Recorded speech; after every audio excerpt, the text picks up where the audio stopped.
Do you know that feeling when you have ambition and dreams you're chasing, wanting to succeed and build the life you've always wished for? But unfortunately, there's something bigger than your ambition stopping you: laziness. I know that feeling very well because I lived with it for years. I knew exactly what I was supposed to do, the right thing I should be doing, but I just wouldn't do it.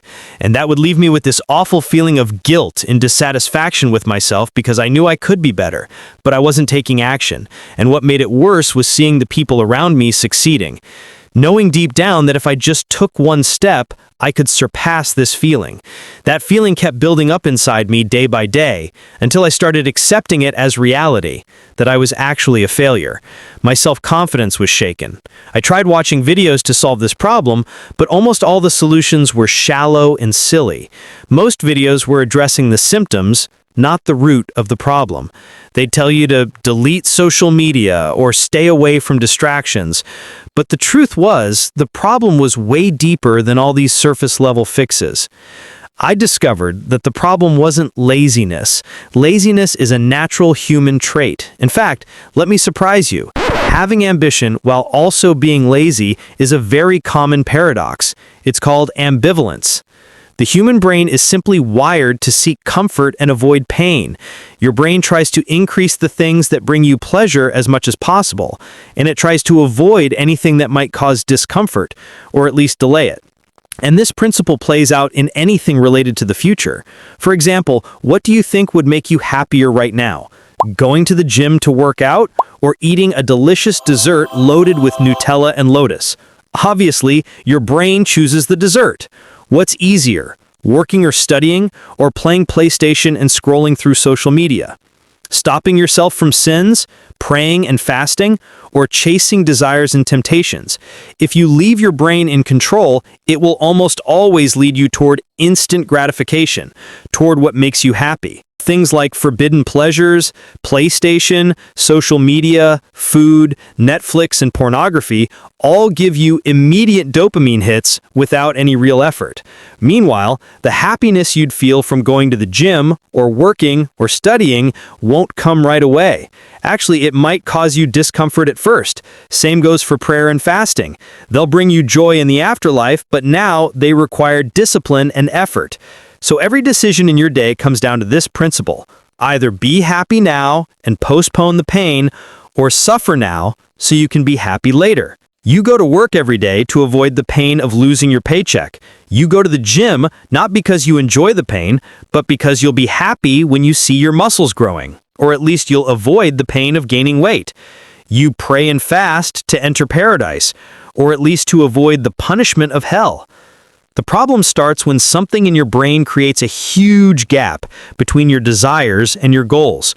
When your dreams and goals require many steps, your brain naturally wants to fill that gap with anything easy and satisfying, like someone who smokes knowing it's harmful and could cause lung cancer, but still buys short-term happiness with long-term health. That's exactly what happens with endless scrolling on social media. It's costing you your future success, and the price of sins and disobedience is paradise. That's the root of the problem: a massive gap between your current situation and the future you dream of, and the feeling that it'll take too much effort to get there. So your brain chooses whatever brings you pleasure now. What makes this gap even worse? There are a lot of reasons, but let me simplify it into 5. First, maybe your dreams are too big. So big, they've turned into monsters instead of motivating goals. The bigger the dream, the more steps you'll need to take, which can lead to the second reason: fear of failure. This is one of the biggest blocks keeping people stuck. Think about it. Even if you're ambitious, if you don't take a step because you're afraid to fail, you've already failed. You're still standing in the same place. And maybe you're not just afraid of failure. Maybe you want everything to be perfect. You're waiting for the perfect moment, perfect plan, and perfect conditions. That's what's called beginner's paralysis, always waiting for the ideal time to act. But there is no such thing. You start messy, and you improve along the way. The fourth reason might be overwhelm, a feeling of being lost. Ambitious people tend to overanalyze every step and every plan. And finally, maybe you don't have a system. You're not organized, and without structure, you can't take real steps toward your goals. I told you earlier there's a gap between your desires and your goals. Your ambition sparks the desire, but only habits and systems will take you there. All of this makes your brain search for dopamine from easier sources. Since the real source of happiness, achieving your goal, is far away, your brain goes after quick pleasures. Playing, scrolling, going out, watching random videos, anything that gives you a quick shot of joy. It feels like the goal is too far to be worth the effort. So, how do you solve this? Simply by reducing the number of steps between you and your goals.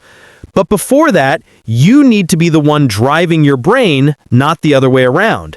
If you let your brain take control, it'll always chase instant pleasure, even if you know what's right. That's the real problem. You know what's right, but you don't act on it. So your mind, not your emotions or desires, should hold the remote.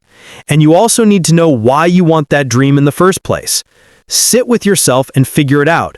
The more emotionally connected you are to your why, the easier it will be to take action. Instead of saying, I want to be successful, ask yourself, why do I want to be successful? What does success even mean to me? Is it financial freedom, a stable family, proving something to myself, winning in the afterlife? Once you know your reasons and you're holding the remote, start breaking down your big goals into smaller goals. Big goals can be overwhelming. I remember when I was writing my book, The Confidence Glasses, I aimed for 150 pages. Every time I thought about it, I felt lazy. But once I decided I could just write 1 page a day or write for an hour a day, things got much easier and I finished the book in no time. But if I kept thinking I had to write 150 pages, I probably still wouldn't have started. There's also a simple rule. If a task takes less than 2 minutes, just do it now. I'd even say if it takes less than 5 minutes, do it immediately. It might sound trivial, but those small things like prayer can make a big difference. And it's perfectly fine to start small and messy. You don't need everything to be perfect to take a step. You don't need a new gym outfit or a protein shaker before going to the gym. You don't need to wait until it's exactly 3 p.m. to start studying. Just start and adjust along the way. Perfectionists are like someone staring at a full map, complaining about traffic 200 kilometers away and refusing to move until the road clears. Forget about what's 200 kilometers away. Just take the next 2 steps. Once you're there, things will sort themselves out. You might not even need to go that far. Also, reduce distractions. Remove anything that adds friction between you and your goals. Make things easier.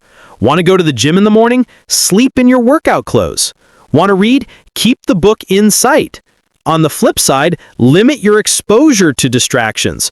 Social media, Netflix, bad company, pornography. Choose your friends wisely. Just being around successful, driven people can push you forward. One technique I love using with friends is the 500 technique. It started with 500 pounds, but you can use any amount that's significant to you. Let's say I want to hit a certain goal by the end of the month. I give a friend $500. If I don't meet the goal, they donate it to charity. If I succeed, I get it back. Pick someone you trust so they don't get tempted. Finally, create a routine or system. Don't wait for motivation. Motivation is temporary. The thing that gets you to your goal is your system, not some viral video that tells you you can do it. Because trust me, I've been there. You get excited, join the gym, and the next day, you're using your gym money to buy fries and ketchup sandwiches. In the end, I know you have dreams and ambitions. You want to live the life you've always imagined. But at the end of each day, you're left with only 2 choices. Stay where you are and keep dreaming, or start moving and make those dreams real.